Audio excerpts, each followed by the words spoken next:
வணக்கம். காலத்தின் குரல் நிகழ்ச்சிக்கு உங்களை அன்போடு வரவேற்கிறோம். முன்னாள் முதலமைச்சர் ஓ பன்னீர்செல்வம் அவர்களும் இன்றைய முதலமைச்சர் எடப்பாடி திரு பழனிசாமி அவர்களும் பிரதமர் திரு நரேந்திர மோடியை சந்தித்திருக்கிறார்கள். இந்த சந்திப்பில் அரசியல் பேசப்படவில்லை, மாநில நலன்களுக்கான திட்டங்கள் பற்றி பேசினோம் என்று விளக்கம் தரப்படுகிறது. ஆனால் அரசியல் காரணங்களுக்காகவே அவர்கள் இருவரும் சந்தித்து வருகிறார்கள். அதிமுகவை இரண்டாக உடைப்பதற்கும் உடைந்த அதிமுகவை இணைப்பதற்கும் ஒரு கட்ட பஞ்சாயத்து நடத்துவது போல பிரதமர் மோடி இந்த பணிகளை சிறப்பாக செய்து கொண்டிருக்கிறார் என்று திமுகவின் செயல் தலைவரும் எதிர்க்கட்சி தலைவருமான திரு மு.க. ஸ்டாலின் விமர்சனம் செய்திருக்கிறார். விமர்சனம் சற்றே காரமானது, கடுமையானது. அதற்கு பாஜக ஆட்சேபம் தெரிவித்திருக்கிறது. உண்மையில் இவர்கள் எதற்காக சந்திக்கிறார்கள்? மாநில நலன், திட்டங்கள் இவை மட்டும்தானா இந்த சந்திப்பின் நோக்கம்? எதிர்க்கட்சி தலைவரான தன்னை சந்திப்பதற்கு நேரம் ஒதுக்கவில்லை, போராடும் விவசாயிகளை சந்திப்பதற்கு பிரதமர் நேரம் ஒதுக்கவில்லை என்று திமுக செயல் தலைவர் மு.க. ஸ்டாலின் விமர்சிப்பது ஏற்புடைய ஒன்றா? விவாதிக்கலாம். நம்மோடு மார்க்சிஸ்ட் கம்யூனிஸ்ட் கட்சியின் திரு கனகராஜ் அவர்கள், பாரதிய ஜனதா கட்சியின் திரு நாராயணன் அவர்கள், திமுகவின் திரு கான்ஸ்டான்டைன் ரவீந்திரன் அவர்கள், அஇஅதிமுக அம்மா பிரிவின் திரு ஆவடிக்குமார் அவர்கள். வணக்கம். இந்த சர்ச்சையை பற்றி உங்கள் முதற்கட்ட கருத்து என்ன? ஆனால் இந்த சந்திப்பை பொறுத்தளவில் எனக்கு வேறு ஒரு அபிப்பிராயம் இருக்கிறது. அவர் எழுப்பிய 9 கோரிக்கைகளில் 3-4 கோரிக்கைகள் மிக முக்கியமானது. அநேகமாக அதுதான் பேசுபொருளாக இருக்க வேண்டும் என்று நான் கருதுகிறேன். தமிழகத்தில் விவசாயிகள் மிகப்பெரிய அளவிற்கு தற்கொலையும் அதிர்ச்சி மரணமும் நடந்து கொண்டிருக்கிற போது 2015-16 ஆண்டுக்கான இன்சூரன்ஸ் தொகையையே மத்திய அரசு கட்டவில்லை என்கிற விஷயம் கவனத்திற்கு வருகிற போது மனது உண்மையில் பதறுகிறது. மத்திய அரசாங்கம் தன்னுடைய நிதியிலிருந்து பணம் கொடுப்பதல்ல, இதுவெல்லாம் மேண்டேட்ரியா, கான்ஸ்டியூஷனலாக இதையெல்லாம் செய்ய வேண்டிய அவசியம் இருக்கிற போது அதை பற்றி கவலைப்படாத ஒரு அரசாங்கம் அங்கே இருக்கிறது. முதலமைச்சர் அதை கேட்டிருக்கிறார். நாமெல்லாம் அநேகமாக நம்முடைய ஊடகங்கள் மிகப்பெரிய அளவிற்கு அதை கடிதம் எழுதுறது, சந்தித்து மனு கொடுக்கறதெல்லாம் ரொம்ப முக்கியமான நடவடிக்கைகள் அப்படின்ற அளவில் நீங்கள் பார்க்குறீங்களா? இல்லை சம்பிரதாயமாக கடந்து போகிற ஒன்றா நீங்கள் பார்க்குறீங்களா? இல்லை, அவர் எந்த முறையோடு அவர் எழுதினார் என்று எனக்கு தெரியாது. ஆனால் தமிழகத்தில் இவ்வளவும் நடந்துவிட்ட பிறகு தமிழக அரசும் மத்திய அரசும் 700 கோடி ரூபாய் நீங்கள் இந்த நம்முடைய இன்சூரன்ஸ் கம்பெனிகளுக்கு கொடுத்த பிறகு இதுவரையிலும் வெறும் 20 கோடி ரூபாய் மட்டும்தான் விநியோகிக்கப்பட்டு இருக்கிறது என்பது அதையும் கூட அதில் ஒரு உட்பொருள் இருக்கிறது. முதலமைச்சர் என்ன கேட்கிறார் என்றால், பிரதமரிடம் உங்கள் கம்பெனிகள்கிட்ட சொல்லி மத்திய அரசு தலையிட்டு இதையெல்லாம் கொடுக்க சொல்லுங்க என்று சொல்கிறார். சரி, அரசியல் காரணங்களுக்காக இல்லை, முக்கியமான கோரிக்கைகளை முன்வைத்து பிரதமரை முதலமைச்சர் சந்திச்சிருக்கிறார் சொல்ல வர்ற அதை தாண்டி இன்னொன்றும் இருக்கிறது. கிராமப்புறம் முழுவதும் வேலையின்றி அழுது கொண்டு இருக்கிற போது 285 கோடி ரூபாய் கிராமப்புற வேலை உறுதியளிப்பு திட்டத்திற்கு பாக்கி வைத்திருக்கிறீர்கள், அதை கொடுங்கன்னு கேட்டிருக்காரு. நான் என்ன சொல்ல விரும்புகிறேன்னா, கட்ட பஞ்சாயத்து செய்கிறார்கள் என்று சொல்வது ஒரு பக்கம் இருக்க, தமிழகத்தில் இருக்கக்கூடிய தாழ்த்தப்பட்ட மலைவாழ் மக்களுக்கு போஸ்ட் மெட்ரிக் ஸ்காலர்ஷிப் அது ஒரு 1500 கோடி கொடுக்கப்படாமல் இருக்கிறது. சரி, மத்திய அரசாங்கம் சில திட்டங்களுக்கு நிதி ஒதுக்குவதும் ஒதுக்காமல் இருப்பதும் என்பது வேறு. ஆனால் இவையெல்லாம் உறுதியாக கொடுக்க வேண்டிய விஷயங்களை கொடுக்காமல் இருப்பதன் மூலம் இந்த அரசுகளை பணிய வைக்க முயற்சிக்கிறார்கள். அப்ப இதுல இந்த அரசாங்கம் சொல்லிதான் பணிய வைக்க வேண்டிய இடத்துல இந்த அரசு இருக்கா? இவ்வளவு தூரம் அப்படி என்றால் இவர்களை பழிவாங்கவில்லை என்றால், இதை டாக்டிஸா பயன்படுத்தலைன்னா தமிழக மக்கள் மீது ஒரு எதிரி நாட்டு மக்களை ட்ரீட் பண்ணுவது போல பிரதமர் செய்வதற்கான நோக்கம் என்ன என்கிற கேள்வி இருக்கிறது. அப்போ பிரதமருக்கு அவங்க 2 பேரையும் டீல் பண்ணுறதை விட தமிழக மக்களை அவர் டீல் பண்ணுறாருன்னு நான் பார்க்க விரும்புகிறேன். வேறு எந்த மாநிலத்துக்கும் இப்படி இருக்கும் என்று நான் நினைக்கல. நீங்கள் யோசிச்சு பாருங்கள், 2015-16 1.5 வருஷம் ஆயிடுச்சு. 4 வருடமும் மழை பொய்த்து விவசாயம் பொய்த்து மனிதர்கள் தற்கொலை செய்து கொண்டு இருக்கிற போது ஒரு அரசாங்கம் வெறும் 168 கோடி ரூபாய் 1.5 வருடங்களாக, 1.5 வருடம் அல்ல 2.25 வருடமாக கட்டாமல் இருக்கிறது என்றால் அதனுடைய பொருள் என்ன? அப்போ அதை ஏற்றுக்கொண்டு இருக்கக்கூடிய இப்போ ஓபிஎஸ்ஓ இபிஎஸ்ஓ வெளிப்படையாக வந்து சொல்ல வேண்டும். 5 இடங்களை காட்டிவிட்டோம் எய்ம்ஸுக்கு, நீங்கள் ஏன் நடவடிக்கை எடுக்கலைன்னு கேட்குறாரு. பிஜேபி பதில் சொல்லணுமா இல்லையா? ஆனால் அப்படி பதில் சொல்லாத போது எதிர்த்து அடிக்கணுமா இல்லையா? இவர்கள் 2 பேரும் வருகிறார்கள் என்றால் கட்ட பஞ்சாயத்தும் நடக்கிறது, அதை தாண்டிய மிரட்டலும் நடக்கிறது. அதை இவர்கள் ஏற்றுக்கொண்டு வருகிறார்கள் என்று நம்புவதற்கு இடம் இருப்பதாகத்தான் நான் நினைக்கிறேன். மனு ஒரு முதலமைச்சர் பிரதமரிடம் கொடுக்கக்கூடிய கோரிக்கை மனுவை ரொம்ப சீரியஸாக நீங்கள் எடுத்துக்கிட்டு அதன் மீதான ஆழமான கருத்துக்களையும் குற்றச்சாட்டுகளையும் நீங்கள் முன்வைக்கிறீங்க. அரசியல் சார்ந்த விஷயங்களை நோக்கி போகிறதுக்கு முன்னாடி இந்த வலுவான குற்றச்சாட்டுகளை நீங்கள் சொன்னதுனால திரு நாராயணன் அதற்கு பதில் சொல்ல விரும்புவார், அவர்கிட்ட கேட்கலாம். அதாவது நான் தொடர்ந்து திரு கனகராஜ் அவர்களுடைய வாத திறமையை மட்டுமல்ல, அவருடைய புள்ளி விவரங்களும் அவருடைய அடுக்கி சொல்லக்கூடிய புள்ளி விவரங்களோடு பேசக்கூடிய அவருடைய திறமையும் பார்த்து நான் வியந்திருக்கிறேன். இன்ஃபேக்ட் விவாதங்களில் அவருடைய சில சமயங்களில் அவர் என்ன ரோல் மாடலாக கூட நான் நினைச்சது உண்டு. இந்த மாதிரி ஒரு புள்ளி விவரங்களோட பேசலுமே அப்படின்னு. அந்த மாதிரி நானும் சொல்ல வர்றீங்க, நினைச்சது உண்டுன்றீங்க. ஆமாம், உண்மைதான். ஏன்னா இப்போ நான் அந்த அளவுக்கு நான் வந்துட்டேன் அவர் மாதிரின்றதுனால நான் நினைச்சது உண்டுன்னு சொல்கிறேன். அதாவது இந்த விஷயத்தில் அவர் சொன்ன எல்லா விஷயத்திலுமே ஒரு தனி விவாதம் குணசேகரனுடன் நியூஸ் 18ல் ஒரு 1 மணி நேரம் அல்லது 2 மணி நேரம் விவாதம் வைத்தால் இவர் சொன்ன அத்தனை விஷயங்களுக்கும் ஆணித்தரமாக தெளிவாக என்னால் விரிவாக பதிலளிக்க முடியும். இவர் சொன்ன அத்தனை திட்டங்களுக்கும் சர்வசிக்ஷா அபியான் உட்பட அதில் 31% தான் கன்ஸ்ட்ரக்ஷன் ஆக்டிவிட்டீஸ் நடந்திருக்குது அரசு ஒதுக்கிய நிதியில். மீதி 69% மாநில அரசு செய்யவில்லை. ஒரு நிமிஷம், நான் சர்வசிக்ஷா அபியான் நான் பேசவில்லை. நீங்கள் பேசி முடிச்ச பிறகு நான் பேசுகிறேன். நான் அவர் எப்படி சில உதாரணங்களை சொன்னாரோ நான் சில உதாரணங்களை சொல்லியிருக்கேன். நான் சொல்ல வந்தது என்னன்னா, இந்த கடந்த 3 வருடங்களில் இந்தியாவிலேயே அதிக அளவு 100 நாள் வேலைவாய்ப்பு திட்டத்தில் நிதி பெற்றிருக்கக்கூடிய மாநிலம் தமிழகம். அதற்கான சான்றிதழை மத்திய அரசு வழங்க அதை பெற்றிருக்கிறது தமிழக ஊரக வளர்ச்சித்துறை. ஒன்று இடத்துல தமிழ்நாட்டில் பல ஊர்களில் இருந்து நாங்கள் ஊரை சுற்றி 100 மாலை நேரத்தில் 100 செய்திகளை அரை மணி நேரத்தில் போடுறோம்.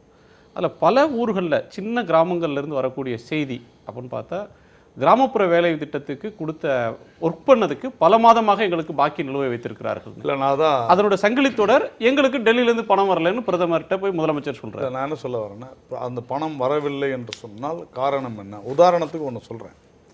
சமீபத்தில் நடந்த இந்த வறட்சி குறித்த விவகாரங்களில் ஸ்டாட்டிஸ்டிக்ஸ் புள்ளியியல் துறை ஒன்று திருவள்ளூர் மாவட்டம் கடம்பத்தூர்னு நினைக்கிறேன், அந்த ஃபிர்கால அங்கே கிட்டத்தட்ட 1,08,000 ஹெக்டேரில் பயிரிடப்பட்டதாக ஒரு கணக்கு சொல்லுது.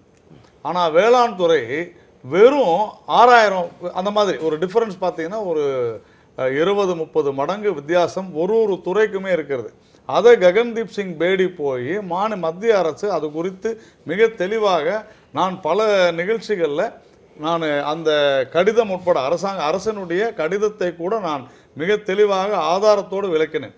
இப்படி எந்த ஒரு நிதியுமே மாநில அரசு செயல்படுத்தக்கூடிய திட்டங்களில் அது மொத்தமாக கொடுக்க மாட்டாங்க. ஃபர்ஸ்ட் இன்ஸ்டால்மெண்ட், செகண்ட் இன்ஸ்டால்மெண்ட், அது எல்லாருக்கும் கனகராஜ் அவர்களுக்கும் தெரியும். நான் என்ன சொல்றது, விவாதம் பண்ணுவோம். மத்திய அரசு மாநில அரசுக்கு என்ன காரணத்தினால நிதி ஒருவேளை கொடுக்கவில்லை என்று சொன்னால் ஏன் கொடுக்காது இருக்கிறது? இதே கனகராஜ் பல விஷயங்களில் இந்த கல்வியில் இந்த மாதிரி செஞ்சுட்டாங்க அப்படின்னு சொன்ன பொழுது உடனடியாக பதில் நாங்கள் என்ன சொன்னோம், 69%, அதுதான் நான் முதலே சொன்னேன், 69% சிவில் ஒர்க்குக்கான பணம் கொடுக்கப்படவில்லை. ஏனென்று சொன்னால் புதிய பள்ளிகள் கட்டுவதற்கு மாநில அரசு தயாராக, இதெல்லாம் பிஜேபி அதிமுக விட்டுருங்க, மத்திய அரசு மாநில அரசு விரிவான ஒரு விவாதத்தை தனியாக வைக்கலாம். அதனால் இந்த குற்றச்சாட்டு என்பது கனகராஜ் சொல்வது அத்தனையுமே முழுக்க பொய், வடிகட்டின பொய் என்று நான் சொல்கிறேன். மத்திய அரசு மாநில அரசு எதை கொடுத்திருக்கிறதோ அதற்கு தேவையானபடி அந்த கணக்குப்படி அவர்களுக்கு என்ன தேவையோ அந்த சமயத்தில் கொடுத்துருக்கிறது. கொடுக்கவில்லை என்று சொன்னால் அதற்குண்டான தரவுகளை மாநில அரசு கொடுக்க வேண்டும். குறிப்பாக இன்சூரன்ஸ் பற்றி சொன்னார். 2015-16க்கான தொகை நிறுவனம் அது தவறு 168 கோடி 2015-2016க்கான தொகையை எடப்பாடி பழனிசாமி அவர்கள் சென்ற மாதம் தான் கொடுத்திருக்கிறார் அந்த மாநில அரசு. மத்திய அரசு கொடுத்து 1 வருஷம் ஆயிடுச்சு. இதுவே மிகப்பெரிய தவறு. 2016-17க்கான இல்ல ஒரு நிமிஷம் நான் முடிச்சிடறேன். மொத்தமா இந்த நாட்டுல 13,000 கோடிக்கு கிளைமே இருக்குது. அதனால இன்சூரன்ஸ் பொறுத்தவரையிலும் மத்திய அரசு மிக தெளிவாக ஒதுக்கிவிட்டது. பட்ஜெட்ல அருண் ஜேட்லி அவர்கள் எல்லாத்தையுமே கொடுத்தாச்சுன்னு ரொம்ப தெளிவா அறிக்கை கொடுத்திருக்கிறார். எல்லாத்தையும் விட இன்னைக்கு விவசாயிகளுக்கு வரல, டிபேட்டை மாத்திட்டாரு. விவசாயிக்கு வரலன்னா அதை செயல்படுத்த வேண்டிய அந்த மாநில அரசு இயந்திரம் செயல்பட வேண்டும். எல்லாத்தையும் விட இன்னைக்கு விவாதத்தை மாத்திட்டாரு. இன்னைக்கு டிபேட்டே இந்த டிபேட் நான் கன்ஸ்டன்ட் கேட்கிறேன். நீங்க ஒரு பிரதமரை முதலமைச்சர் சந்திக்கிறத 2 கேள்விகள் அதுல இருக்கு.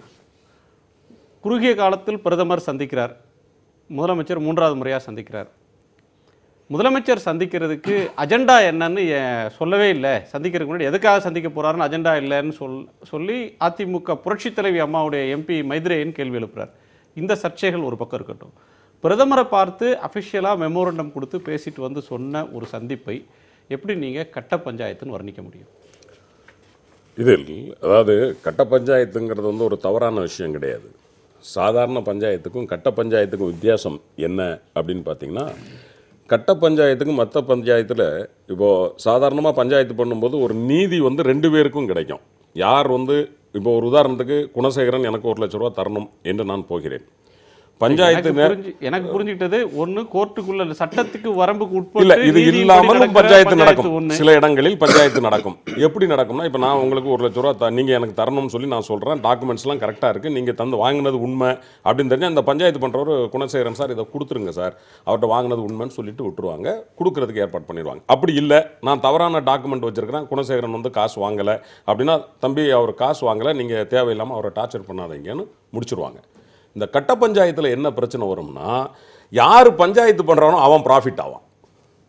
உருட்டல் மிரட்டல் இதுல வச்சு சார் குணசேகரன் சார் வந்து அவர் மீடியாவில் இருக்காரு, அவரையெல்லாம் அவ்வளவு சர்வசாதாரணமா நம்ம கேட்க முடியாது. இதுல ஒரு நிமிஷம் நான் சொல்லி முடிச்சிடறேன் அப்படின்னு சொல்லி என்கிட்டையும் காசு வாங்கி, ஏங்க பேராசிரியர் வந்து அவர் திமுகவில் இருக்கிறாரு, தளபதியா இருக்க அவர் அவ்வளோ நீங்க நினைக்கிற மாதிரி முடிச்சிட முடியாதுன்னு உங்ககிட்டையும் பேசி 2 பேர்கிட்ட இருந்து காசு வாங்கி கடைசியில் நம்ம 2 பேரும் தெருவில் நிற்போம். கட்ட பஞ்சாயத்து பண்ணவங்க ப்ராஃபிட் ஆயிடுவாங்க. இதுக்கு தான் சாதாரண பஞ்சாயத்துக்கும் கட்ட பஞ்சாயத்துக்குள்ள வித்தியாசம். இப்போ நாங்கள் என்ன சொல்கிறோம், இல்லை நான் ஒரு நிமிஷம் நான் பேசி முடிச்சிடுறேண்ணே, அதுக்கப்புறம் நீங்கள் தீர்ப்பு எழுதுங்க, என்னுடைய வாதத்தை வச்சிடுறேன், ஒன்றும் தப்பு கிடையாது, நீங்கள் என்ன வேணாலும் சொல்லலாம். அதாவது இதுதான் இந்த அதிமுகவை 2ஆக பிளப்பதால் அல்லது 2 பேரையும் வைத்துக்கொண்டு குதிரை ஓட்டுவதால் லாபம் யாருக்கு? மத்திய அரசுக்கு. நான் இது வந்து பிஜேபி அல்லது மோடி என்ற தனி மனிதனுக்காக போகவில்லை. மத்திய அரசு இந்த 2 பேரையும் வச்சுக்கிட்டு விளையாடிட்டு இருக்குது. அதனுடைய ஒரு வெளிப்பாடு தான் அண்ணன் கனகராஜ், தோழர் கனகராஜ் அவர்கள் வைத்த புள்ளி விவரங்களும் சில விஷயங்கள் நடக்காமல் இருப்பதும். அதிமுக பிளவுபட்டிருக்கிற சூழல்ல அவங்க பிளவு ஒரு வலிமையான இயக்கம் அது சிதற நேரத்தில் இன்னொரு கட்சி பலம் பெறலாம். அந்த இடத்தை பயன்படுத்தி அவங்களை மீண்டும் இணைக்க வைக்கிறது மூலமா என்ன பலன் அவங்க அடைய முடியும்? அதுக்கு அவங்களுக்கு என்ன நோக்கம் இருக்கு? இல்லை, இதுல என்ன ஒண்ணுன்னா, ஏன் பிரித்தார்களோ, யாரை வைத்து பிரித்தார்களோ அவர் பலம் பெற்றிருந்தால் இன்றைக்கு நிலைமை வேறு. அவரால் இவர்கள் நினைத்ததை போல், பாரதிய ஜனதா கட்சி நினைத்ததை போல் வெளிப்படையாக சொல்ல வேண்டும் என்றால் ஓபிஎஸ் தன்னை நிலைநிறுத்தி கொள்ளவில்லை.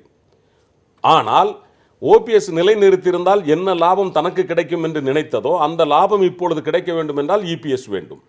ஆக இப்பொழுது நம்மால் தானே பிரிந்த ஓபிஎஸ்ஐயும் இபிஎஸ்ஐயும் இணைத்து வைத்து நாம் லாபத்தை அடைந்து விடுவது. பிரதமருக்கு, ஒரு நாட்டின் பிரதமர் எவ்வளோ வேலைகள் இருக்கு, அவருக்கு வந்து பன்னீர்செல்வத்தையும் பழனிசாமியையும் இணைக்கிறது தான் அவருக்கு முக்கியமான வேலையா? இல்ல, பிரிக்கிறதும். அதாவது ஒன்று என்னன்னா, ஒரு பிரதமரோ அல்லது ஒரு முதலமைச்சரோ அவர்கள் ஒன்லி பிரதமர் மட்டும்தான் என்று நாம் தள்ளிவிட முடியாது.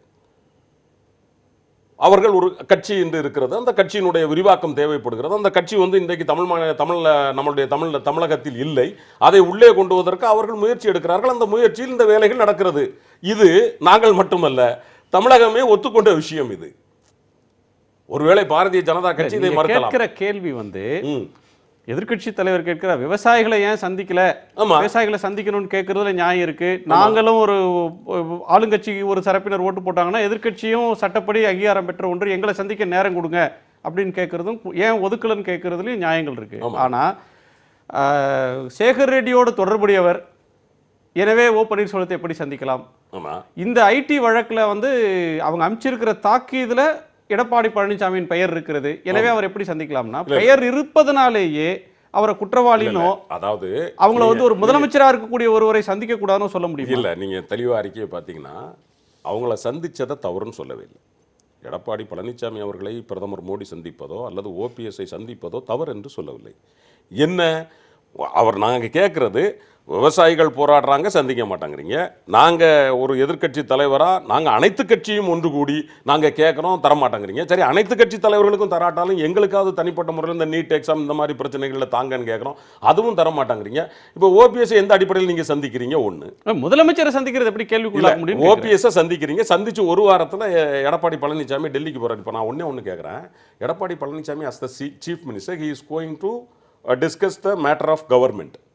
Who is to be accompanied? Chief Secretary போயிருக்காங்க, கூடுதல் அமைச்சர்கள் போயிருக்காங்க. அதுதான் நான் சொல்றேன். அங்க அவர் கூட இருந்து பிரதமர் மோடி அவர்களை சந்தித்ததாக எங்களுக்கு தந்த மீடியாக்கள் தந்ததும் பத்திரிகைகள் தந்ததும் யார் என்று கேட்டால் அவருடைய சகலை தான் கூட இருந்தார். அவரும் தான் தனியே சந்தித்திருக்கிறார். நான் கேட்கிறேன், அரசு சம்பந்தமான சந்திப்பு மட்டும் என்று இதை எடுத்துக்கொள்வதாக இருந்தால் முதலமைச்சர் எடப்பாடி பழனிசாமி அவரோடு சென்றிருக்க வேண்டியவர்கள் நீங்கள் சொன்னதை போல தலைமைச் செயலாளரோ அல்லது தலைமைச் செயலாளரும் சென்றிருந்தார். கூட இல்ல சார், தயவுசெய்து நான் ஒன்று சொல்றேன், எடப்பாடி பழனிசாமி அவர்களும் சகலையும் தனியாக மோடி அவர்களை சந்தித்திருக்கிறார்கள். நான் என்ன கேட்கிறேன், மோடி அவர்களுக்கு தெரியாமல் ஒரு முதலமைச்சர் கூட ஒருவரை கூட்டி சென்றிருக்க முடியாது. Who is that person? அவருக்கு எப்படி பெர்மிஷன் கொடுக்கிறார்? விவசாயிக்கு தர மாட்டீங்க, எதிர்க்கட்சி தலைவருக்கு தர மாட்டீங்க, யாருக்கும் தர மாட்டாங்க. பிரதமர் அலுவலகம் வெளியிட்ட தகவல் எல்லாமே அன்கன்ஃபர்ம்டு, ஊடகங்களில் வரக்கூடிய ஊகமாக வரக்கூடிய செய்தி தான். நாம் தொடர்ந்து பேசலாம். திரு ஆவடிக்குமார் அவர்கள்ட்ட கேட்கணும், நீங்க ஓ பன்னீர்செல்வம் அவர்கள் போய் சந்திச்சு ஒரு ரேஸ் நடக்கிறது மாதிரி இருக்கு, போட்டா போட்டி. முதல்ல முதலமைச்சராக பொறுப்பேற்ற பிறகு சந்தித்தார், பிறகு கோரிக்கைகளை எடுத்து கொண்டு போய் சந்தித்து வந்தார், அது சரி. அதற்கு பிறகு ஓ பன்னீர்செல்வம் போய் பார்த்துட்டு வர்றாருன்னா அதுக்கு இடையில ஒரு வார இடைவெளியில் அதே கோரிக்கைகளில் கூட புதிய கோரிக்கைகளில் ஏறத்தாழ ஒன்று தான், அதே கோரிக்கைகளுக்காக மீண்டும் போய் பார்க்கிறார். அவர் பார்த்து சில நிமிடத்தில் இங்கே ஓ பன்னீர்செல்வம் தன்னுடைய மூத்த நிர்வாகிகளோடு அவர் ஒரு அறிக்கை வெளியிடுறார். பழனிசாமி அவருடைய அறிக்கை, ஜெயலலிதா அவர்களுடைய படத்தை திறக்கிறதுக்கு நாங்கள் அழைப்பு விடுத்திருக்கிறோம், பிரதமர் வருவார்னு அவர் தகவல். அடுத்த கொஞ்ச நேரத்தில் எங்கள் நிகழ்ச்சிக்கு வர்றோம்னு அவர் ஏற்கனவே உறுதி கொடுத்துட்டாருன்னு இவங்க சொல்கிறாங்க.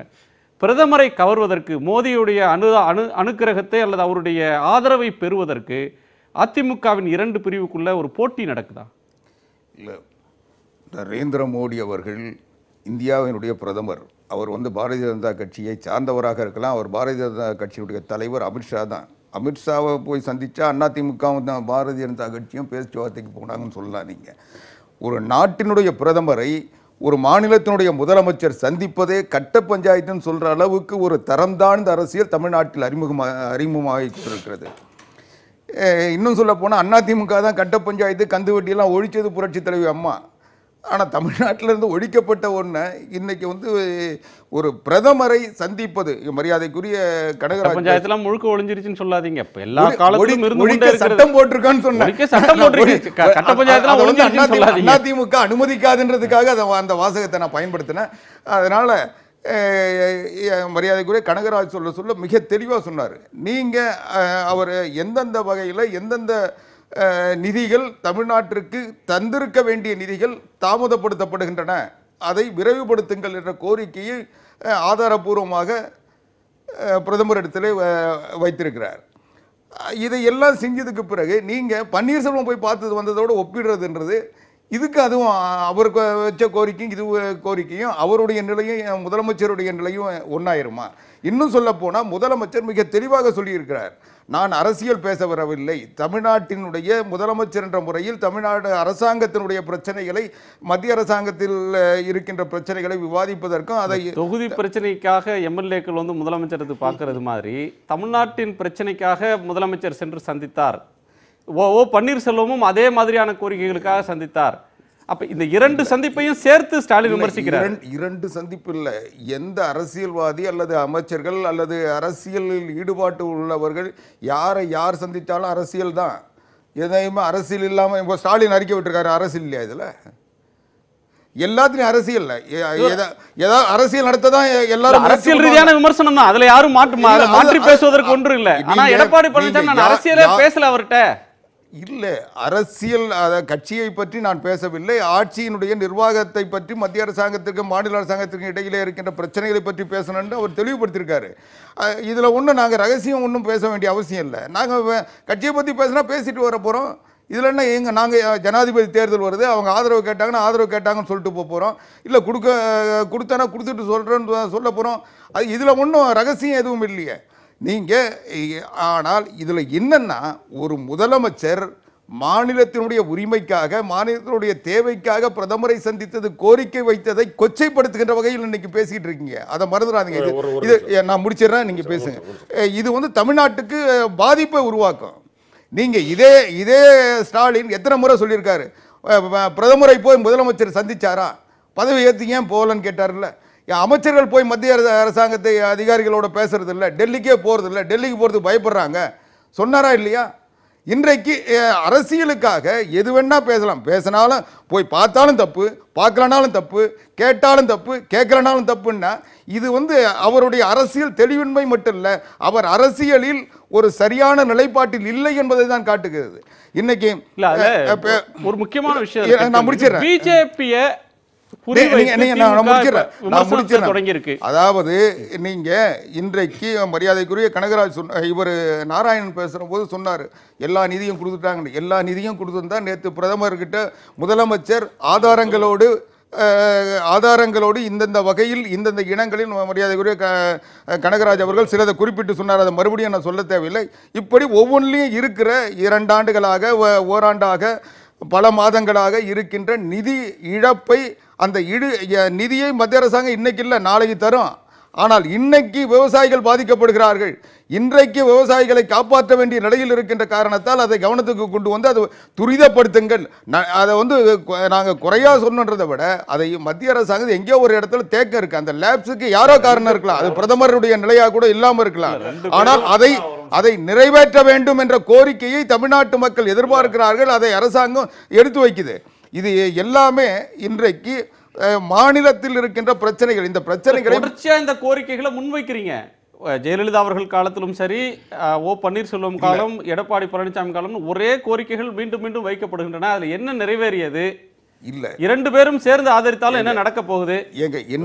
என்ன நிறைவேறுகின்றதுக்கு சமீபத்தில் வெங்கையா நாயுடு அவர்கள் வந்தபோது அல்லது அதுக்கு பிறகு உதவி திட்டத்துக்கு பிறகு மின்சாரத்தை ஒதுக்கீட்டில் மத்திய அரசினுடைய திட்டங்களுக்கு ஒதுக்கீடு எல்லாமே வந்திருக்கு. இன்னைக்கு கூட தமிழ்நாட்டில் 100 கோடி ஒதுக்கி கிராம மராமத்து பணிகளை செய்து கொண்டிருக்கின்ற பொழுது இன்னும் 200 கோடி ஒதுக்க போகிறோம், 300 கோடியில் செய்ய போகிறோம். மத்திய அரசாங்கம் ஒரு 500 கோடி கொடுங்கன்னு கேட்டிருக்காரு. ஆக இது அடிப்படையான வளர்ச்சிக்கான முயற்சி, தமிழ்நாட்டினுடைய பிரச்சனைகளை தீர்ப்பதற்கான முயற்சி இல்லை. நான் தெளிவாக ஒரு விஷயம், இங்கே 2 விஷயம் சொல்லணும். ஒன்று, ஆவடிக்குமார் சொன்னதில் இந்த 17,000 கோடின்னு சொல்கிறாங்க. இது 17,000 கோடி இப்போ இல்லை, 1.5 வருஷம் 2 வருஷமாகவே இந்த 17,000 கோடி 15,000 கோடி சொல்லிக்கிட்டு தான் வராங்க.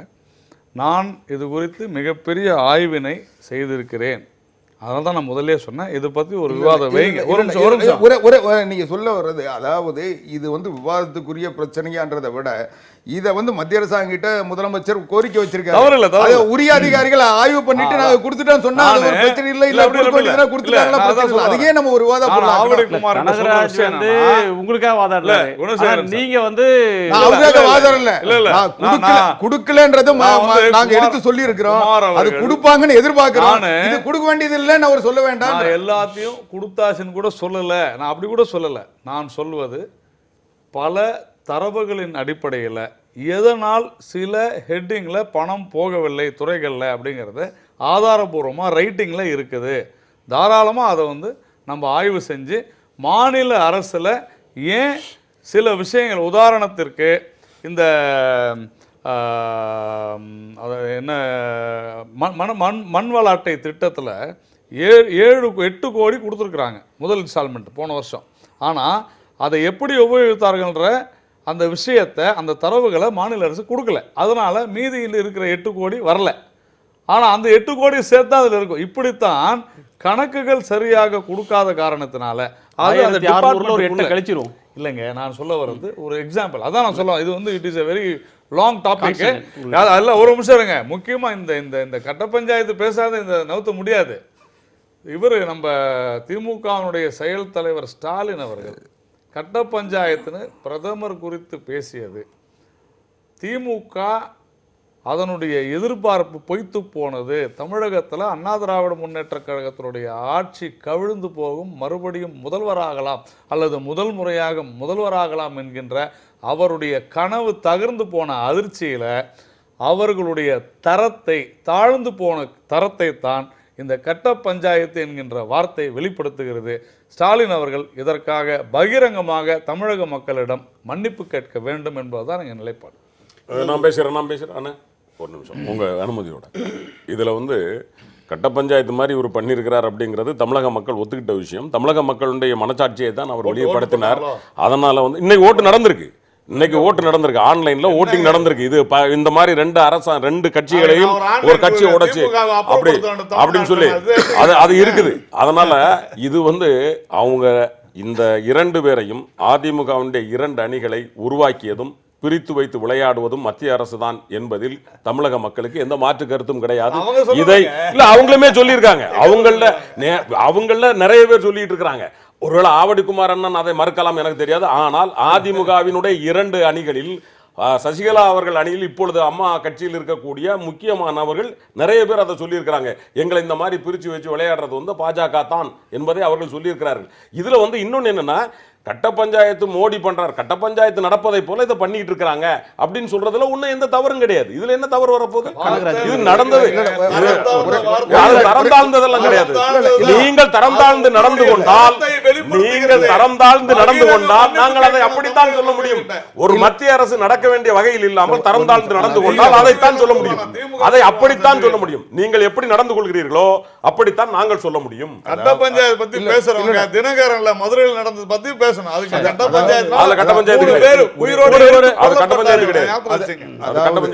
அதாவது நான் வந்து தெளிவா வந்து முதல்ல இருந்தே சொல்லிட்டு இருக்கேன், நான் தொடர்ந்து விவாதங்கள்ல சொல்லிட்டு இருக்கேன்.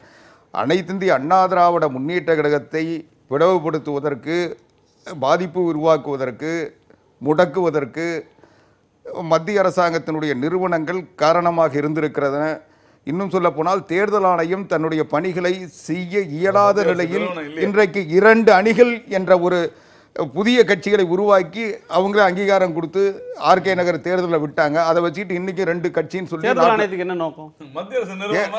தேர்தல் ஆணையத்துக்கு நோக்கம்னா அது அதனுடைய இயலாமை. ரெண்டு கட்சியை சேர்த்து 2ஆ பிரிச்சு வைக்கணும். ஆமாங்க, அவங்க தெளிவா அதிமுக பொதுக்குழு கூடி பொதுச் செயலாளர் கட்சி இல்லையா? நான் முடிச்சிடுறேங்க. அதிமுக பொதுக்குழு கூடி பொதுச் செயலாளரா ஒருத்தர் நியமனம் பண்ணணும்னு சொல்லி தேர்தல் கமிஷன்ல கொடுத்துருக்கோம். ஆணையத்துக்கு ஏது உள்நோக்கம்? அது ஆணையத்துக்கு என்ன அதிகாரம்? யார் இந்த கட்சியினுடைய பொதுச் செயலாளர் யார் இருக்குன்றது ஆணையத்தினுடைய உரிமையா? இந்த கட்சிக்கு என்ன கொள்கைன்றது தேர்தல் ஆணையம் தான் நிர்ணயிக்க முடியுமா? இந்த கட்சியில யார் பொறுப்புல இருங்க. சில நாட்களுக்கு முன்னால் பேசிய அளவுக்கான ஒரு கருத்துக்களை இன்னைக்கு பேச முடியாத நிலைமையில நீங்க இருக்கீங்க அப்படின்னு நான் புரிஞ்சுக்கிறேன். நான் என்னைக்கும் பேசுவேன். அதாவது எங்களுடைய கட்சியை பாதிக்க செய்ய வேண்டும், கட்சியை பலகீனப்படுத்தி பாரதிய ஜனதா கட்சி தமிழ்நாட்டில் நிலை கொள்ள வேண்டும் என்பது அவங்களுடைய முயற்சி.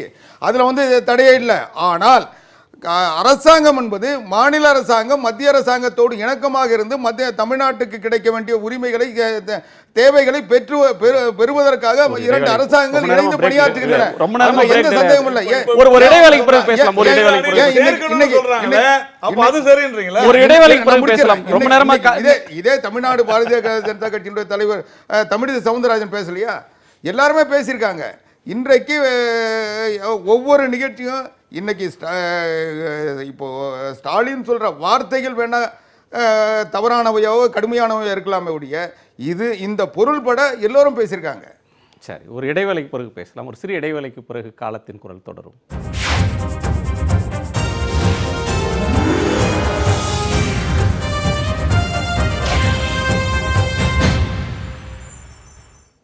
கட்ட பஞ்சாயத்து அப்படின்றதுல தொடங்கணும். திரும்ப கனகராஜ் அவர்கள்ட்ட தான் வரணும். நீங்கள் குறுக்கிட வருமானீங்க. கட்ட பஞ்சாயத்துக்கு சிரமறுத்தல் வேந்தருக்கு பொழுதுபோக்கும் சிறிய காதை, நமக்கெல்லாம் உயிரின் வாதை. இவங்க 2 பேரும் கட்ட பஞ்சாயத்துக்கு போனாங்களா இல்லையாங்கிறத பற்றி எனக்கு பிரச்சனையே கிடையாது. நீங்கள் கூட சொன்னீங்க அவருக்கு ஆதரவாக வந்தேன். நான் தமிழகத்தில் கிராமப்புறத்தில் வாடி வதங்கி கொண்டிருக்கக்கூடிய என்னுடைய மக்களுக்காக நான் பேசுகிறேன். ஆனால் இதனுடைய பொதுவான அம்சமாக அவர் கூட சொன்னார், ரொம்ப நல்லா சொன்னார் நாராயணன் சார், இது வடிகட்டிய பொய் என்று சொன்னார். அது வடிகட்டிய பொய் என்றால் இதுதான் வடிகட்டிய பொய்யாக இருக்க வேண்டும்.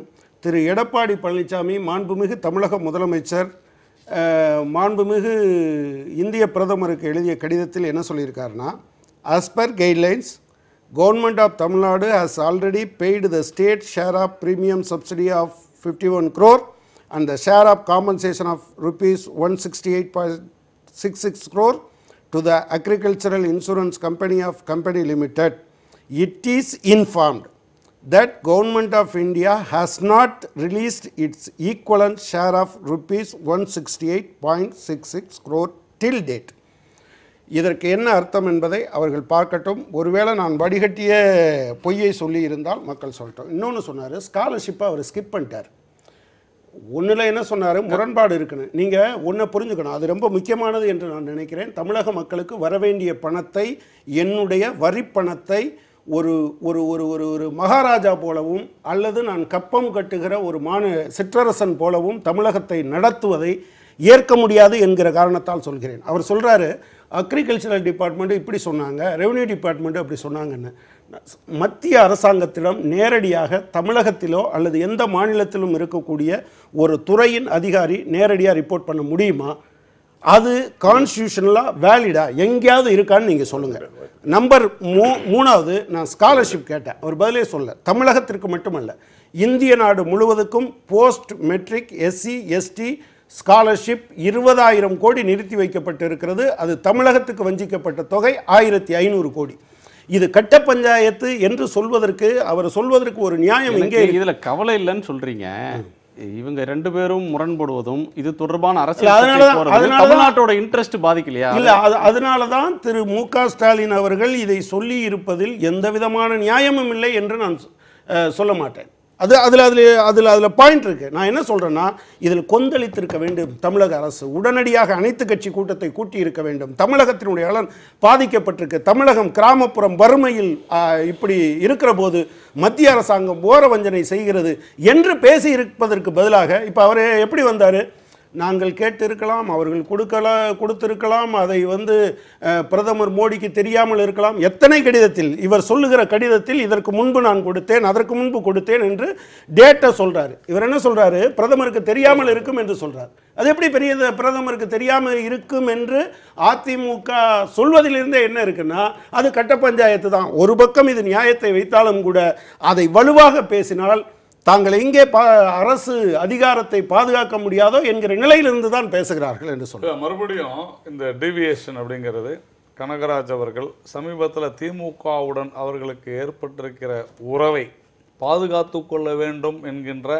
அந்த ஒரு விஷயத்தோடு நான் அந்த கட்ட பஞ்சாயத்தை பற்றி பேச மாட்டேன், நான் தமிழக மக்களை பற்றி கவலைப்படுகிறேன்னு அவர் மட்டும்தான் கவலைப்படுற மாதிரி பேசுறது என்னை பொறுத்தவரை கட்ட பஞ்சாயத்துன்னு சொல்றத தப்புன்னு நான் சொல்ல மாட்டேங்கிறாரு. அதுதான் அவர் சரின்னு நேரா சொல்ல, கட்ட பஞ்சாயத்து சரிதான் சொல்லல, தப்புன்னு சொல்ல மாட்டேங்கிறாரு. பிரதமர் மோடி கட்ட பஞ்சாயத்து செய்கிறவர் தான், அதில் எனக்கு எந்த விதமான சந்தேகமும் இல்லை.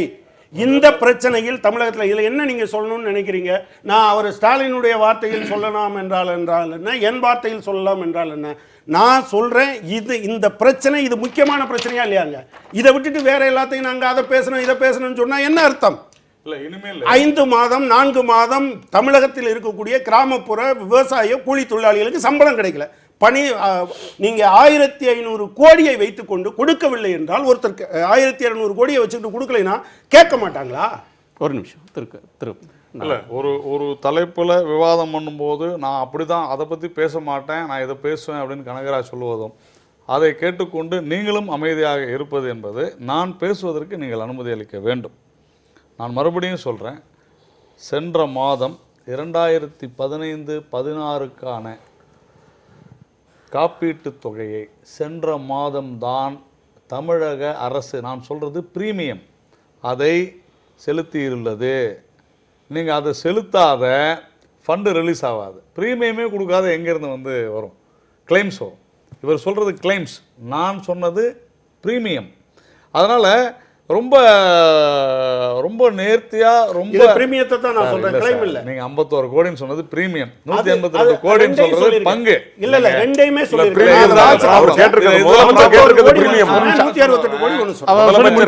அவர் சொல்லி முடிச்சிரு. பிரீமியம் தான் கேட்டிருக்காரு. ஒரு நிமிஷம் அவர் சொல்லி முடிச்சிரு. உங்களுக்கு தெளிவா இது வந்து தொடர்ந்து நாம் விவாதம் செய்து கொண்டிருக்கிறோம். நம்முடைய நியூஸ் 8 தொலைக்காட்சியில விவாதம் செஞ்சிருக்கிறோம். 2015-16க்கான தொகையை மத்திய அரசு எப்பொழுதோ கொடுத்து விட்டது. உங்களுக்கு தொலைபேசியின் மூலமாக பேச முடியும் என்றால் இது குறித்து வழக்கு தொடுத்திருக்கிற விவசாயிகள் சங்க தலைவர் கிரிதர் அவர்களுக்கு இங்கே நம்முடன் கூட அவர் கூட இருந்தார், அவரும் இதை பேசினார். இதே தொலைக்காட்சியில் அவரும் சொன்னார் மத்திய அரசு கொடுத்துருச்சு, மாநில அரசு கொடுக்கலன்னு சென்ற மாதம் பேசும் பொழுது விவசாய பிரச்சனை போது பேசியிருக்கிறார். திசை திருப்புவது தவறான விஷயம். தவிர நான் அதான் முதல்ல சொன்னேன், எந்த ஒரு பிரச்சனையானாலும் ஏன் கொடுக்கப்படவில்லை, இது மத்திய மாநில அரசுகள் சம்பந்தப்பட்ட விவகாரம். ககன்தீப் சிங் பேடிக்கு அவர் சொன்னார் புள்ளியியல் துறையும் வேளாண் துறையும் எப்படின்னு. ககன்தீப் சிங் பேடிக்கு இந்திய வேளாண் துறை அதாவது அனுப்பியுள்ள கடிதத்தில் இதை கூட நம்ம இந்த அரங்கத்தில் நான் தெளிவாக நிரூபணம் பண்ணியிருக்கிறேன். நான் உண்மையிலே அதை வந்து நான் காமிச்சிருக்கிறேன். அதனால் மத்திய அரசை பொறுத்தவரையில் மாநில அரசினுடைய அந்த துறை எப்படி வேலை செய்கிறது, உண்டான தரவுகளை சரியான நேரத்தில் கொடுத்துருக்காங்களா இல்லையான்றதை பார்த்து தான் கொடுக்கும். இது தொடர்ந்து எல்லா துறைகளிலும் அப்படி தான் இருக்கும். ஈவன் 100 நாள் வேலைவாய்ப்பு திட்டத்தில் அப்படி தான். 100 நாள் வேலைவாய்ப்பு திட்டத்தை பொறுத்தவரையிலும் நேரடியாக மக்களுடைய வங்கி கணக்கில் செலுத்தப்படுகிறது. இங்கே 50,000 கோடி இந்தியாவில் சேமிப்பு நடந்திருக்கிறது நேரடியாக வங்கி கணக்கில் செலுத்துவதன் மூலமாக. அதனால் எனக்கு தெரிந்த வரையில் மத்திய அரசு எந்த ஒரு நிலுவைத் தொகையையும் விவசாய தொழிலாளர்களுக்காக, ஈவன் இந்த இதில் 6,800 கோடி கேட்டிருந்தாங்க ட்ராட் ரிலீஃபில், எதுக்குன்னா விவசாய கூலி தொழிலாளர்களுக்காக அப்படின்னு சொல்லி, அதை கூட உடனடியாக 2வது நாளே மத்திய அரசு அப்ரூவ் பண்ணிருக்குது, ஃபண்டை ரிலீஸ் பண்ணிருக்கிறாங்க. இல்லைன்னு மறுக்க முடியாது. அதில் எங்கே ப்ராப்ளம் இருக்குது, ஏன் போய் சேரலைன்றது பார்க்குறதுல தவறு இல்லை. ஆனால் மத்திய அரசு ஏதோ வஞ்சிக்கிறது இப்படிலாம் கட்ட பஞ்சாயத்து செய்தே தங்களுடைய வாழ்க்கையை கட்சியை இந்தியாவில் இன்னி வரைக்கும் வச்சிருக்கிறது கம்யூனிஸ்ட் தான். கேரளாவிலையும் வெஸ்ட் பெங்காலையும் பிஜேபிக்கு அவசியம் கிடையாது. அதனால் வன்முறையின் மறுபெயரே கம்யூனிஸ்ட் தான்றதுனால பிஜேபியை சொல்வதற்கு யாருக்குமே அருகதை கிடையாது. 2வது கட்ட பஞ்சாயத்துன்னு அப்படின்னு சொல்லுவதற்கு திரு ஸ்டாலின் அவர்களுக்கு நான் மறுபடியும் சொல்கிறேன், அவர் பகிரங்கமாக மன்னிப்பு கேட்க. அது நடக்கவே நடக்காது. நடக்கலன்னா நடக்கவே நடக்காது. பிரதமர் மோடி இப்படி நடந்து கொள்ளுகிற வரைக்கும் இன்னும் அதிகமாக அவர் என்ன மாதிரி நடந்து கொள்கிறாரோ அதற்கு தகுந்த வார்த்தையை செயல் தலைவர் மீண்டும் பேசுவார். அவர் தன்னை மாற்றிக் கொள்ளாத வரைக்கும் பிரதமர் மோடி இதை போன்று நடந்து கொள்வதை இதனால் ஒரு கட்சி எங்களுடைய சொல்லுங்க. இன்னொரு விஷயமும் சொல்றேன் நான், கட்ட பஞ்சாயத்துக்கு பெயர் போன கட்சி திராவிட முன்னேற்ற கழகம். அப்படின்னு தினகரன்ல போட்டதுனாலே தினகரன்ல 3 பேர் உயிரோடு எரித்து கொல்லப்பட்ட சம்பவம் இன்னும் இந்த மக்களை விட்டு விலகவில்லை. அதனால கட்ட பஞ்சாயத்து பத்தி எல்லாம் பேசுறதுக்கு யாருக்குமே தமிழகத்துல இங்க உரிமை இல்லை. பஞ்சாயத்து நடத்தி தான் நீங்க கட்சியை நடத்துறீங்க, ஆட்சியை நடத்துறீங்க. அவ்வளவுதான். நீங்க பேசுங்க. இப்ப நான் சொல்றேன், அதாவது இவர் சொல்றபடி மத்திய அரசு நாங்க எதுக்காக கொதிக்கிறோம், அதிமுக எப்படி இருந்தா எங்களுக்கு என்ன, ஆளும் அரசு இந்த மாதிரி பிரிச்சு வைக்கிறதுனால இங்க நடக்க வேண்டிய வேலைகள் நடக்க மாட்டேங்குது. 2 பேரும் அவங்களுக்குள்ள உள்ள பிரச்சனைகளை பார்க்கறதுனால நாட்டு மக்களுக்கு நடக்க வேண்டியது நடக்கல. நாங்க அதுக்காக கேள்வி கேட்கிறோம். கேள்வி கேட்கும் போது இதுக்கு காரணம் மத்திய அரசு இப்படித்தான் நடந்துக்குதுன்னா நாங்க அப்படித்தான் சொல்லுவோம். கட்ட பஞ்சாயத்து பண்ணாங்கன்னா கட்ட பஞ்சாயத்து தான் சொல்லுவோம். அதுக்கு நாங்க எந்த காரணத்தை முன்னிட்டும் நாங்கள் பேசுவதற்கு முன்னால் எங்கள் செயல் தலைவர் யோசித்து தான் பேசுகிறார். பேசிய பிறகு பின்வாங்கும் பழக்கமே எங்களுக்கு கிடையாது. உண்மையாக சொல்ல வேண்டும் என்றால் சொல்லுகிறாரே, எத்தனை மாநிலங்களில் பஞ்சாயத்து நடக்கிறது, கட்ட பஞ்சாயத்து பண்ணி கொண்டிருக்கிறார்கள் பாரதிய ஜனதா கட்சி என்பதை நான் விளக்கம் தரவா? நாங்க பண்றது இல்ல, நீங்க பண்ணிட்டு இருக்கீங்க. நீங்க பண்ணிட்டு இருக்கீங்க. உங்களை தவிர மீதி கட்ட பஞ்சாயத்தை பத்தி கட்ட பஞ்சாயத்து கிடையாது. அதுல என்ன கட்ட பஞ்சாயத்து? கட்ட பஞ்சாயத்துல யார் லாபம் அடைஞ்சா?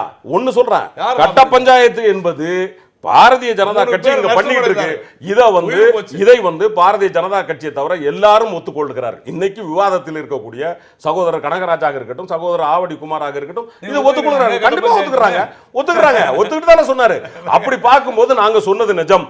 பாரதிய ஜனதா கட்சி இந்த வேலைகளை விட்டுவிட்டு தமிழகத்திற்கு கிடைக்க வேண்டிய நியாயமான உரிமைகளை எங்களுடைய தமிழகத்தின் முதலமைச்சர் என்கிற முறையில் எடப்பாடி பழனிசாமி எதை கேட்டிருக்கிறாரோ அதை அனைத்தையும் தர வேண்டிய அனைத்தையும் தந்து தமிழகத்தில் இந்த அரசு மக்களுக்கு செய்ய வேண்டிய பணிகளை செய்வதற்கு எந்த இடையூறும் இல்லாமல் இந்த கட்ட பஞ்சாயத்து வேலைகளை நிறுத்திக் கொள்ள வேண்டும் என்பதுதான் எங்களுடைய கோரிக்கை. அதாவது மரியாதைக்குரிய பேராசிரியர் ரவீந்திரன் சொன்னார், ஒரு முதலமைச்சர் ஒரு பிரதமரை சந்தித்து ஒரு மாநிலம் சார்ந்த மாநிலத்தின் தேவைகளை கோரிக்கையாக வைத்ததை எதிர்க்கட்சி தலைவர் ஸ்டாலின் கட்ட பஞ்சாயத்துன்னு சொல்றத ஒரு நியாயப்படுத்துறதுல தான் எனக்கு ஆச்சரியமா இருக்கு. இல்ல, ஒரு முதலமைச்சர் சந்திக்கிறது ஒரு அம்சம். அந்த சந்திப்புல 2 சந்திப்பு நடக்குது. ஒரு சந்திப்பு முதலமைச்சர் சந்திப்பு. 2 முதலமைச்சர் சந்திச்சுட்டு வந்தாருன உடனே முன்னாள் முதலமைச்சர் போறாரு, அவருக்கு நேரம் கிடைக்குது. அவர் போயிட்டு வந்தாருன உடனே இவர் திரும்ப போறாரு. இந்த சீக்வன்ஸ் வந்து சில கேள்விகளை எழுப்புது. நீங்க கட்ட பஞ்சாயத்துல சொல்ல விட்டுருங்க, அது கடுமையானது அப்படின்னு நீங்களே சொல்றீங்க, அதை விட்டுருங்க. இல்ல, ஆனால் இந்த மற்ற அரசியல் போக்கு எளிதாக பன்னீர்செல்வத்தை சந்திச்சது மாதிரி இன்னொருவர் சந்திக்கிறதுக்கு வாய்ப்பு கிடைக்குமா? இல்லங்க, அது வார்க்கு கிடைக்குதா கிடைக்கலையான்றது நாட்டுக்கு தெரியும். அதுக்கு வந்து பிரதமர் பதில் சொல்லட்டும் அல்லது அவங்க கட்சியை சார்ந்தவங்க பதில் சொல்லட்டும். நான் சொல்ல வர்றது முதலமைச்சரை அதுல வந்து முதலமைச்சர் எதுவும் சொல்லல. நான் முடிச்சிடுறேங்க. முதலமைச்சரை அதுல சம்பந்தம் நான் முடிச்சிடுறேன். நான் முடிச்சு அவர் போனது சேர்த்தானங்க சொல்றாரு.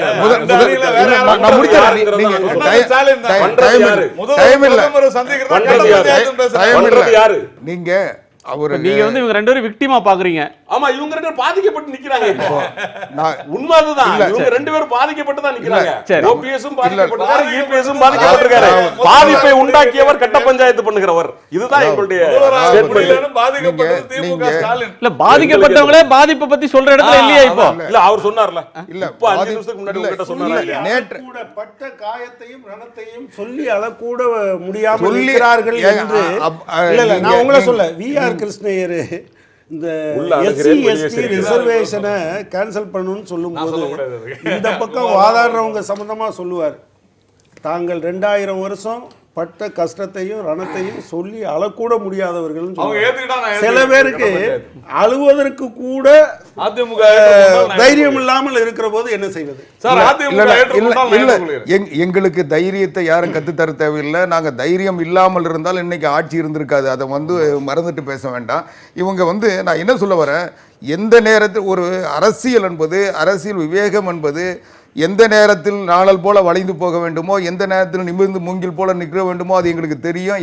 அதற்கான பயிற்சியையும் பக்குவத்தையும் புரட்சி தலைவி அம்மா அவர்கள் தந்திருக்கிறார்கள். இப்ப இருக்கிற இந்த பீரியட் நாணல் பீரியடா மூங்கில் பீரியடா? கட்சி வந்து மூங்கில் போல இருக்கும், ஆட்சி வந்து நாணல் போல தான் இருக்கும். ஏன்னா ஆட்சி மக்களுக்கான ஆட்சி. எங்களை நம்பி வாக்களித்த மக்கள், எங்களுடைய தாய் புரட்சி தலைவி அம்மா அவர்கள் மரணத்திற்கு பிறகு எங்களுக்கு தலைமை பலகீனம் இருக்கிறது. அதை நாங்கள் உணர்ந்திருக்கிறோம். நாங்கள் அடுத்த ஒரு சரியான தலைமையை உருவாக்குகின்ற வரை நாங்கள் சில பிரச்சனைகளில் நாணல் போல இருந்துதான் தீர வேண்டும். அதை செய்து கொண்டிருக்கிறோம்.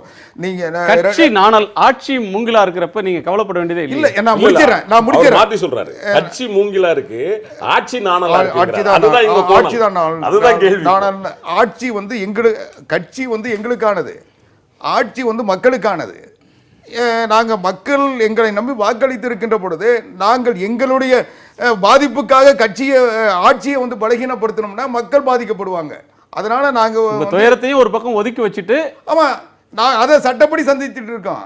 இன்னைக்கு டெல்லி போலீஸ் வழக்கு போட்டாலோ, இது வருமான வரித்துறை புலனாய்வுத்துறை நடவடிக்கை எடுக்காமையே எடுத்ததா ஒரு தோற்றத்தை உருவாக்கினாலோ, அதை யார் உருவாக்குனா? நான் முடிச்சிடுறேங்க. அதை யார் உருவாக்குனா? நீங்க அதே மாதிரி தேர்தல் ஆணையம் எந்தவித கோரிக்கையுமே இல்லாம ஒரு கட்சியை உருவாக்கினாலும் நாங்க வந்து அதை பார்த்துக்கிட்டு தான் இருக்க முடியும். ஏன்னா அவங்க வந்து தீர்ப்பு கொடுத்தாங்கன்னா நாங்க நீதிமன்றத்துக்கு போகலாம். அவங்க வந்து தீர்ப்பையே கொடுக்காம ஒத்தி வச்சுட்டு விசாரணை என்ற பெயர்ல அவங்களா ஒரு முடிவு எடுக்கிறாங்க. இது எல்லாமே வந்து எங்களுக்கு கட்சிக்கு ஏற்படுத்தப்பட்ட பாதிப்பு. அது நாங்கள் உணர்ந்திருக்கிறோம். இது மரியாதைக்குரிய கனகராஜ் பேச சொல்ல மிக தெளிவாக சொன்னார்.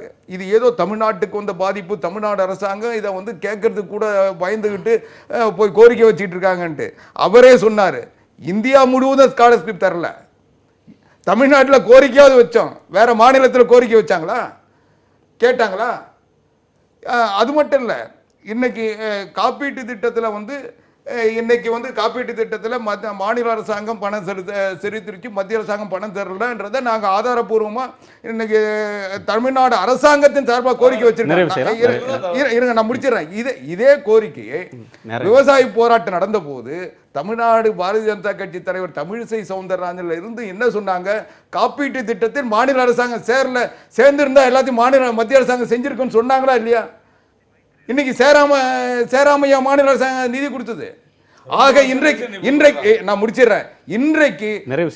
இன்றைக்கு மத்திய அரசாங்கம் தவறுகளை மறைப்பதற்காக மாநில அரசாங்கத்தின் மீது குற்றத்தை சுமத்துகிறது.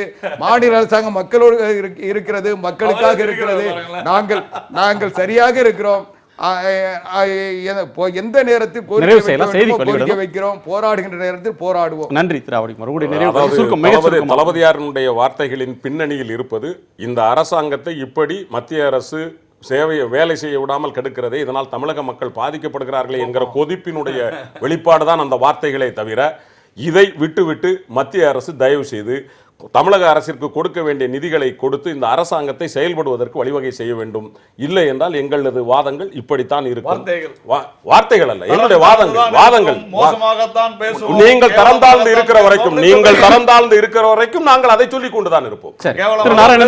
நீங்க கேவலமா நடந்துட்டா நாங்க கேவலமா பேசுவோம். திராவிட முன்னேற்ற கழகம் கடந்த 6 மாதங்களாக இந்த ஆட்சி கவிழ்ந்துவிடும், நாம் ஆட்சிக்கு வந்து விடுவோம், நான் முதல்வராகிவிடுவேன் என்கின்ற அந்த ஸ்டாலினுடைய எதிர்பார்ப்பு பொய்த்து போனது. அதனால் என்ன செய்வது என்ன பேசுவது என்று தெரியாது பேசிக்கொண்டிருக்கிறார்கள். அவர்கள் தங்களை மாற்றிக்கொள்ள வேண்டும். பிரதமரை இழிவுபடுத்தி பேசியதற்காக ஸ்டாலின் அவர்கள் பகிரங்கமாக தமிழக மக்களிடம் மன்னிப்பு கேட்க வேண்டும். இந்த ஜென்மத்தில் அது நடக்கும். நீங்கள் கட்ட பஞ்சாயத்து நடத்துங்க, குட்ட பஞ்சாயத்து நடத்துங்க, என்ன வேணாலும் பண்ணுங்க, பட் தமிழக மக்களுக்கு சேர வேண்டிய நிதியை கொடுங்க. அவர் கூட சொன்னார், ஸ்காலர்ஷிப் வந்து ஏதோ மற்றவங்கெல்லாம் கேட்கல, நாங்கள் கேட்டோம் அப்படின்னு சொன்னார். இன்னும் சில பேர் மல்லு கட்டிக்கிட்டு நின்றுட்டு இருக்காங்க. நீங்கள் கையை கட்டிக்கிட்டு நிற்கிறீங்களே இவ்வளவு நாளாக ஏங்கிறது தான் கேள்வி. நீங்கள் மல்லு கட்டு கூட சொல்ல, கொஞ்சம் சத்தமாவது பேசுங்கிறதா எங்களுடைய. நம்ம இன்னொரு நாளில் விரிவாக நிறைய பேசலாம். இன்றைக்கு வந்து விரிவாக கருத்துக்களை பகிர்ந்துள்ளமைக்காக இந்த பஞ்சாயத்தில் பங்கேற்றமைக்கு நன்றி. மீண்டும் சந்திப்போம். இது காலத்தின் குரல். திக்கட்டும் பரவட்டும்.